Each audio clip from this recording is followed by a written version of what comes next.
बुलाऊं फिर डॉगी को? नहीं वो ले लिया, दे दिया। डर गया? हाँ। किससे? दे दिया पापा। वो अपने घर गया। घर गया? हाँ। नहीं अभी वो बाहर ही खड़ा हुआ बेटा। नहीं मैं डर दिया। सोनी तो नींद आ रही थी, वो डर दिया। अच्छा डॉगी को नींद आ रही थी और चुड़ैल तुझे नहीं आ रही? पता नहीं हूँ।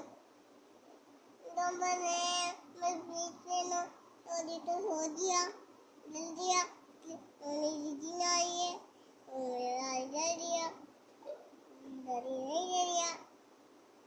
और ये तो बड़ा बच्चा उन्हें मैं दिया। चलो अभी बात सुनो, अभी अपन सोते फिर उसके बाद जब सुबह होगी ना फिर अपन चलेंगे नाश्ता लेने। नहीं तो बड़ा बच्चा रोटी चिपकाती है। ये छोटे बच्चे तो कौन बताया? तीन तो छोटे बच्चे होते हैं। हाँ होते हैं, छोटे बच्चे होते हैं डॉगी के।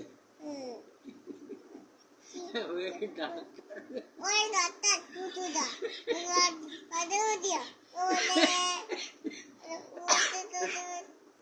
बोलती हमारे बदले बोलते तो बोलती हमारे बोल तो बच्चे मारेगा तो बोलता पापा ये बोलता है वो दूधी बम ओए दूधी बम ओए बोलेगा वो ओए दूधी बम ये बोलेगा वो ओए दूधी बम